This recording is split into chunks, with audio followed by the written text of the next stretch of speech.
Dès ma plus tendre enfance, j'avais un imaginaire débordant, ça je me souviens très bien. Aussi loin que mes souvenirs remontent, je vois des robes de mariée, des jolies matières, des couleurs, le bruit de la machine singère.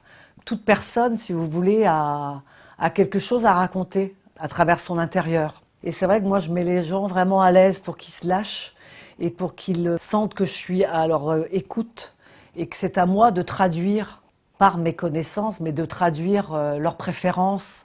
Je mets mes connaissances sur un plateau, là, et c'est eux qui dirigent. Ils s'en rendent pas compte, mais c'est eux qui dirigent, en fait.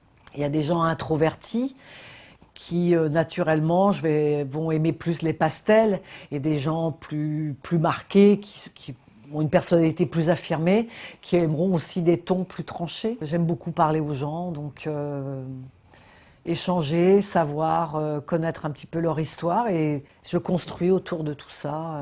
Mon hypersensibilité de départ est qu'aujourd'hui, elle m'est utile. J'en ai fait un atout, en tout cas pour ce métier-là. En travaillant de chez moi depuis quelques années, je me disais il faut vraiment investir dans un pas de porte, comme on dit, en ville, quoi. Et je suis là pour les mises en scène et l'aménagement.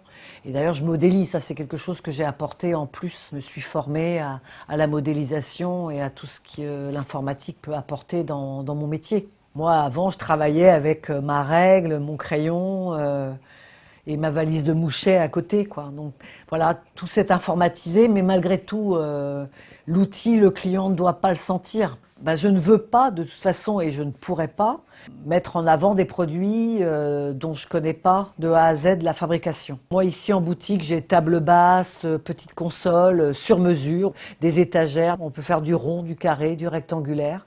Et donc, c'est fait en France, c'est fabriqué en France. Je suis là, moi, pour proposer de la qualité et de la durabilité, ouais, mais en amont comme en aval du produit. Quelque chose qui perdure dans le temps et qui en amont n'a pas fait de mal à la planète ni aux gens.